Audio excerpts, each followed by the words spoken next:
ओम नमः सिद्धेभ्यः।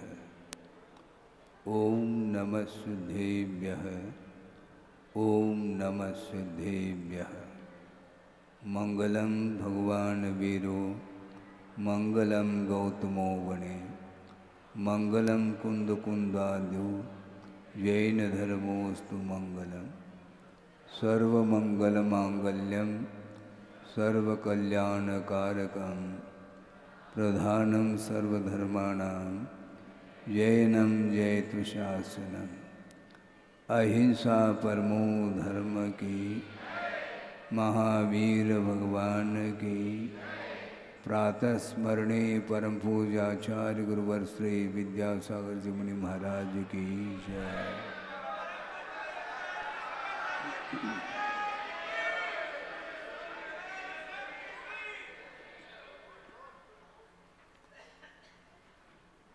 आज 7 जुलाई है, ये ध्यान रखें। 7 अप्रैल को भी जबलपुर में प्रवेश हुआ था।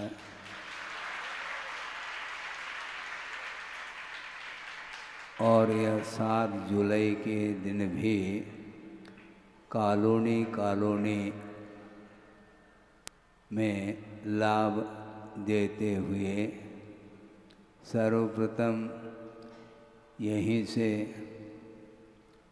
हनुमान ताल 1 दिन दिया, 3 दिन शिवनगर को मिला, 2 दिन संगम कॉलोनी को मिला, 1 दिन कंचन विहार को मिला, 1 दिन अग्रवाल कॉलोनी को मिला, 1 दिन गड़ा को मिला और 10 दिन प्रतिभा स्थली को मिला। दयोदय तीर्थ जिसको बोलते हैं।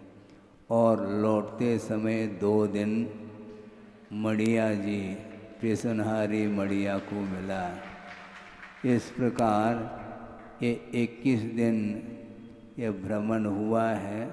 और वह भ्रमण भी जबलपुर के बाहर नहीं, भीतर हुआ है। और आज आषाढ़ सुदी 12 है और कल आषाढ़ सुदी 13 और आगम के अनुरूप वर्षा योग की स्थापना जो होती है वह आषाढ़ सुदी 14 के दिन हुआ करती है। और बाई चांस समय पर यदि स्थान पर नहीं पहुंच पाते हैं तो अतिरिक्त भी 3-4 दिन उसका उपयोग किया जाता है। लेकिन आप लोग काफ़ी दिन से धैर्य रखा है, इसलिए धैर्य की बांध कहीं टूट न जाए, इसलिए हमारा यही कहना है, आप निश्चिंत हो करके धर्म ध्यान करिएगा।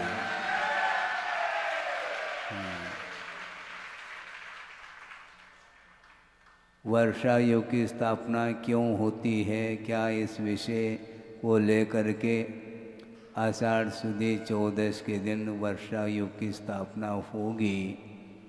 और वस्तुतः यह स्थापना श्रमण लोग करते हैं।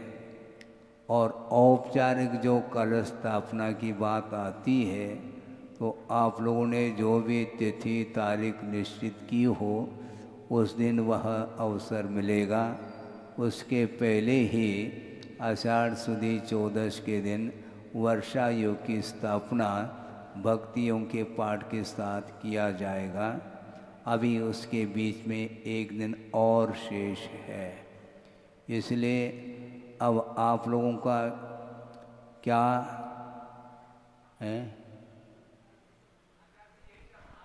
हाँ, हमने बीच में इसलिए रखा क्योंकि बाई चांस की बात कही थी। यदि समय पर यदि स्थान पर नहीं पहुंच पाते हैं तो 3-4 दिन भी इमरजेंसी के माने जाते हैं, उसका उपयोग किया जाता है। किंतु आज ही यहाँ पर प्रवेश हुआ है संघ का, और लाडगंज, और यहाँ पर कौन सा भवन है, हाँ वो तो है ही, लेकिन आचार्य विद्यासागर सभा भवन में प्रवेश हुआ है। यहाँ पर गुरुदेव की आराधना आप शांति के साथ प्रवचन और तत्व चर्चा आदि के माध्यम से लाभ लेंगे। और आज संक्षेप में हम ये कहना चाहते हैं कि वस्तुतः आगमकारों का यही कहना है, भव समुद्र से पार होने के लिए हमें आलंबन की बड़ी आवश्यकता होती है। प्रथमाण योग आदि में यह विषय आता है। श्रीपाल चरित्र को भी आपने पढ़ा होगा। उनके पास ऐसी शारीरिक बल, मनोबल भी था, और एक कितने कोटि भट्ट बोलते हैं, 1 करोड़ों राजाओं को परास्त करने का उनके पास सामर्थ्य था, शक्ति थी, और उसका उपयोग धार्मिक क्षेत्र में ही उन्होंने किया है। इसलिए उनका चरित्र प्रथमाण्यो ग्रंथ में पढ़ने को मिलता है। वस्तुतः पुण्य का संचय संसारी प्राणी करता है, किंतु विरल ही जीव होते हैं उस संचित पुण्य का सदुपयोग करने का अवसर उन्हें प्राप्त होता है। इसलिए युग के आदि में वृषभनाथ हुए हैं, उनका आलम्बन लिया गया है। भवजले पतताम जनानाम आलम्बनम युगादो, ऐसा कहा है। युग के आदि में हुए हैं वृषभनाथ भगवान, और उस समय भव समुद्र में जो डूबने वाली जनता है वो आलम्बन लेने योग्य हैं उनके लिए प्रभु। और उनकी विशेषण और 1-2 विशेषण दिए हैं। मानतुंग आचार्य ने भक्तामर में ही यह पंक्ति वहाँ पर हमें पढ़ने को मिलती है। भक्तामर प्रणत मौलि मणि प्रभानाम उद्योतकम दलित पाप तमो वितानम सम्यक प्रणम्य जिन पाद युगम युगादा वालंबनम भवजले पतताम जनानाम, ऐसा कहा है। भक्त कौन है? वह अमर अर्थात स्वर्गीय जो देव हैं वो भक्त के रूप में उपस्थित हैं, और उनके मुकुटों में जो मणियाँ जड़ी हुई हैं उनकी आभा उसकी प्रभा को भी और उद्योदित करने के लिए सक्षम हैं। कौन? जिनपाद युगम, ऐसा कहा।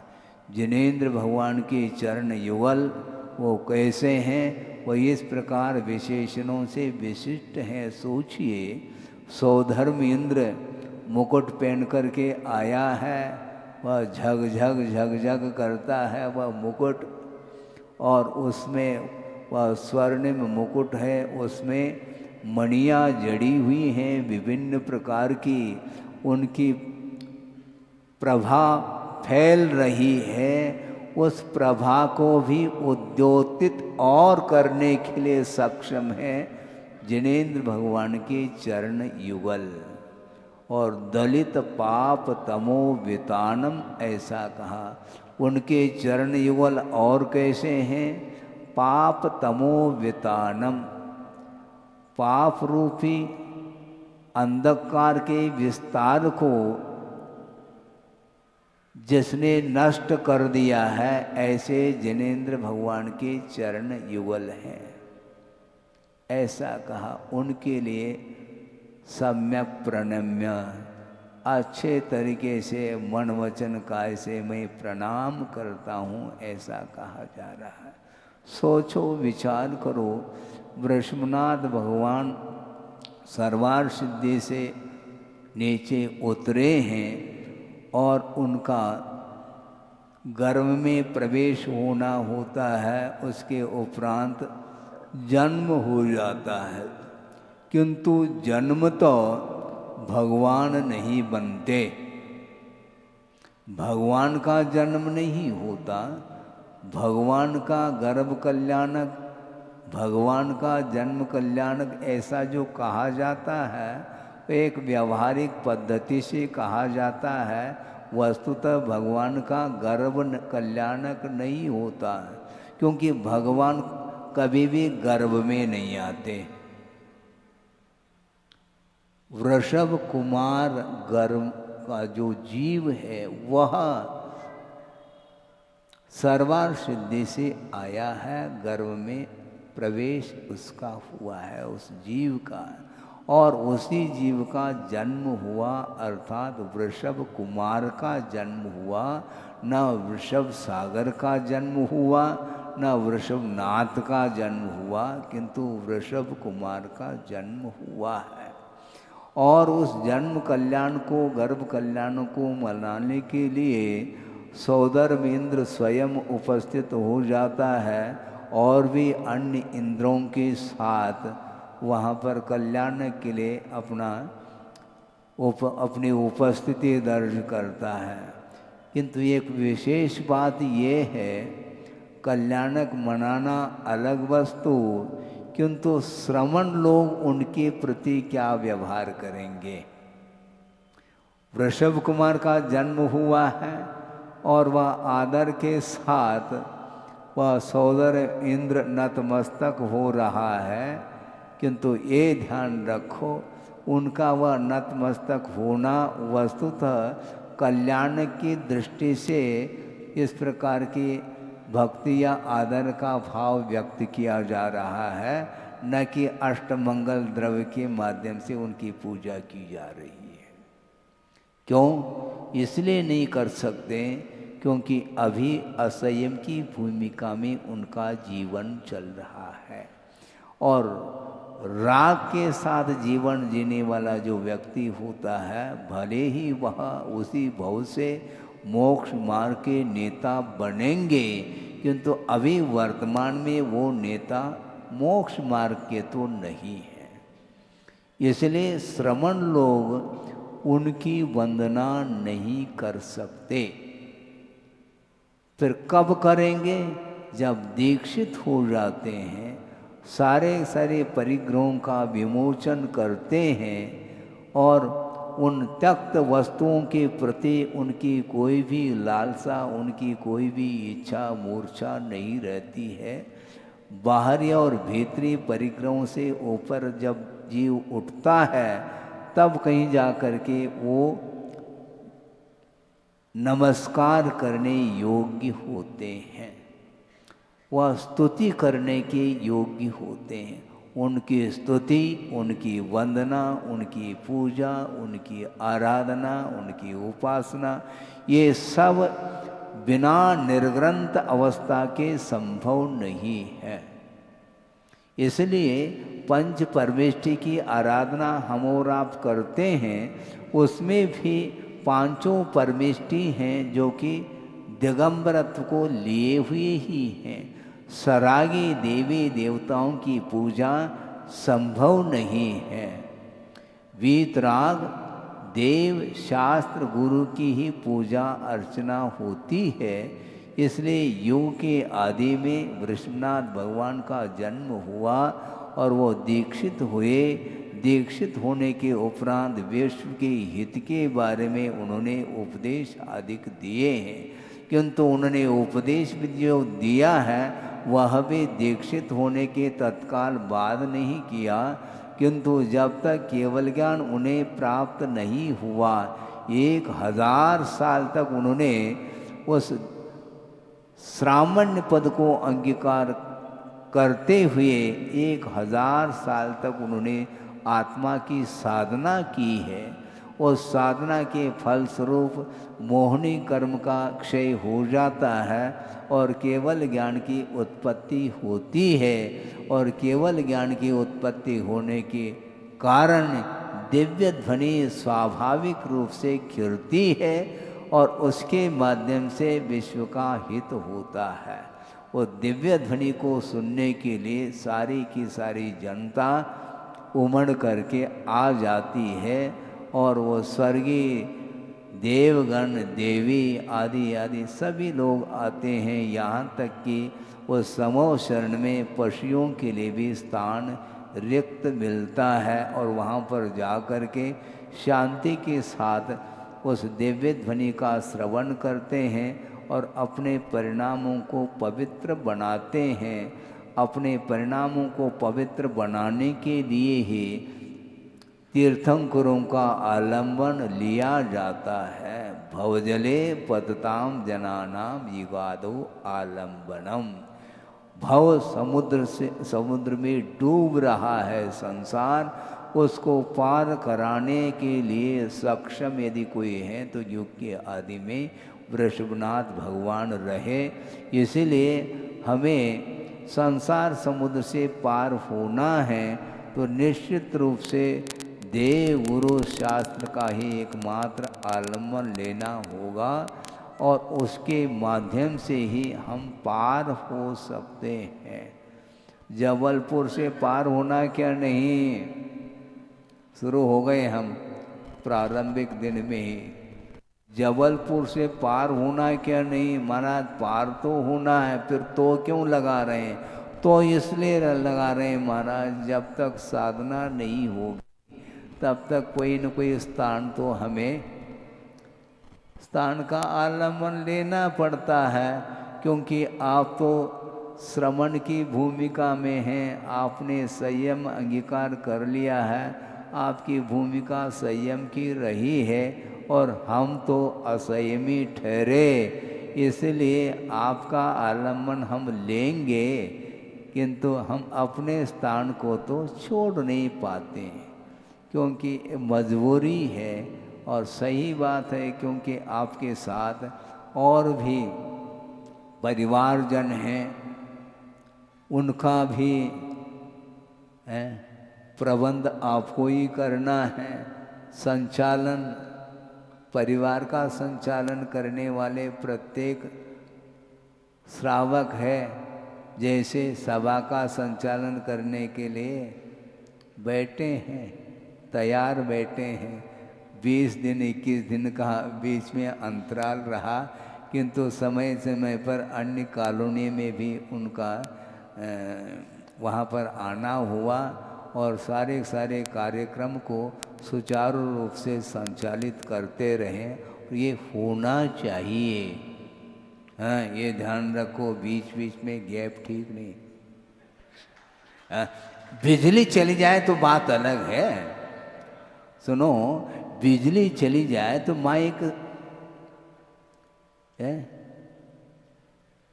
साउंड बंद हो जाता है, किंतु बिजली आपकी तो हमेशा बनी रहनी चाहिए। करंट, करंट अर्थात वर्तमान भी होता है करंट। करंट कभी भी जो है ना वो तो इसलिए हमारा ये कहना है, कुछ ऐसे भी शहर के गणमान्य लोग हैं जिनके माध्यम से यह धर्म प्रभावना हो रही है और उनके कंधों पर ही गुरुदेव ने बहुत बड़ा भार दिया है। उस भार को, सुनो ताली मत बजाओ, उस भार को जो कंधों पर दिया है उस भार को बीच में कभी भी उतारने का भाव तक नहीं करना चाहिए। ध्यान रखो, जब तक यह प्रकल्प गुरुदेव के पूर्ण नहीं होंगे, जहाँ जहाँ के प्रकल्प हैं उन सब में भी सहयोग आप लोगों के द्वारा अपेक्षित है। क्योंकि बिना धन के सहारे ये प्रकल्प समाप्त नहीं हो सकते। इनको पूर्ण करना है, धन की प्रमुखता है दान की आवश्यकता है और दान का उपदेश हम समय समय पर देते चले जाएंगे, किंतु हम उपदेश दे सकते हैं, आग्रह नहीं किया जा सकता, अनुग्रह कर सकते हैं, इसमें कोई बाधा नहीं है। थोड़े बहुत प्रोत्साहन आदि के माध्यम से धर्म की ओर अग्रसर कराने के लिए आगम की आज्ञा है। और आप सारे जितने भी यहाँ के गणमान्य लोग हैं, उनका परम कर्तव्य है और दायित्व है पूरे समाज को लेकर के आगे आ कर के निरंतर तन मन वचन काय धन आदि के सहयोग के माध्यम से ही धर्म प्रभावना में अपना योगदान देना चाहिए। इस प्रकार हम आपको कहना चाहते हैं, योगदान देना चाहिए। ये ऑर्डर नहीं है, ऑर्डर का हम प्रयोग नहीं करते और करना भी नहीं चाहिए। हाँ, जो उठ करके खड़ा हो जाए, महाराज हमारे लिए आप आज्ञा फरमाओ, आदेश दो, तो उसके लिए दिया भी जा सकता है। लेकिन आदेश जो होता है वह एक बार होता है, उपदेश जैसे बार बार होता है वैसे आदेश बार बार दिया नहीं जा सकता। बल्कि गुरुदेव ने ये कहा था कि आदेश की आवश्यकता इसलिए नहीं है, जो व्यक्ति उपदेश को भी आदेश मान करके स्वीकार कर लेता है उसको आदेश की अपेक्षता नहीं है। उसी प्रकार आप लोग आज के नहीं हैं, बहुत पुराने भक्त हैं, इसलिए हमें ज़्यादा आप लोगों को कहने की आवश्यकता नहीं पड़नी चाहिए। और कर्तव्य करने के लिए हमेशा अहम अग्रे होना चाहिए। जिस प्रकार भोजन करने के लिए छोटे छोटे जो बालक होते हैं वह अहम अग्रे, मैं पहला कहते हैं। यहाँ तक कि वो कितने बार भोजन करते हैं हम गिन नहीं पाएंगे। सबसे पहले छोटे बच्चों को ही परोसा जाता है, भोजन करके चले जाते हैं, घूम घाम करके फिर बड़े भाई के साथ में बैठ जाते हैं और घूम घाम करके पिताजी के साथ में बैठते हैं, माँ के साथ में भी वह बैठ जाता है उसका। इस प्रकार एक भक्ति दो भक्ति, कोई भक्ति की कोई गिनती नहीं। उसी प्रकार आप लोगों को भी धार्मिक क्षेत्र में बिना कहे कर्तव्य का पालन करना चाहिए। और जो करना चाहता है उसके लिए आपस में आप लोग भी मोटिवेट करना चाहिए, प्रोत्साहित करना चाहिए, उनको सामने ले आना चाहिए। आवश्यक होता है, जब तक व्यक्ति परिचित नहीं होता है तो संकोच वृत्ति वाला रहता है, वह पीछे बैठ जाता है। किंतु आप लोग निसंकोच हो करके आगे इसलिए बैठे हैं, काफ़ी समय आप लोगों को हुआ है, इसलिए आप सब प्रौढ़ है। किंतु नए जो भी व्यक्ति आएंगे उनके लिए भी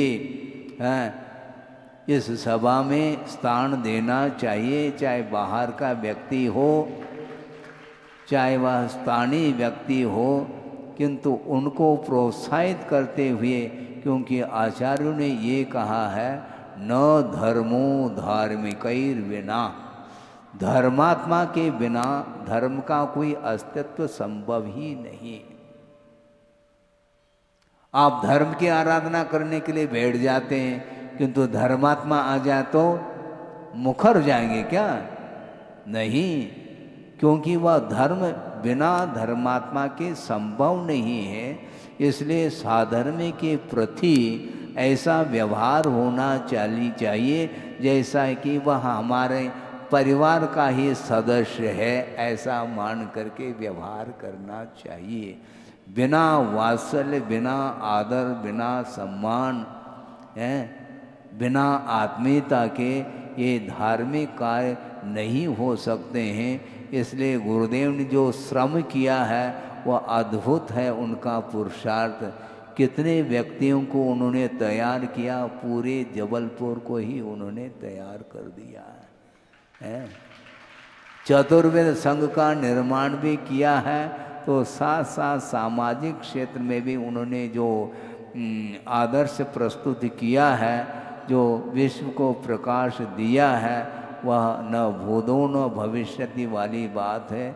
यह बहुत ही अनूठा कार्य उनके द्वारा हुआ है।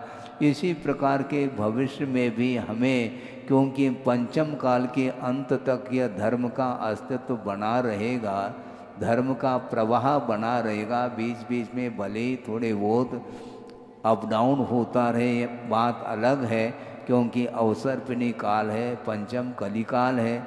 इसके उपरांत भी जो भी आपके लिए योग्य साधन सामग्री, धार्मिक सामग्री मिलती है, उसका सदुपयोग करते हुए अपने जीवन को आगे बढ़ाना चाहिए। और जो क्षमता रखता है वो मोक्ष मार्ग पर आरूढ़ भी हो सकता है, नहीं भी है तो गृहस्थ जीवन में रह करके अपने कर्तव्य का पालन करते हुए छोटे छोटे बच्चों को, बालिकाओं के लिए भी एक धार्मिक संस्कार उनके ऊपर डालने का पुरुषार्थ करना चाहिए, जिसके माध्यम से एक अद्भुत प्रभावना हो सकती है।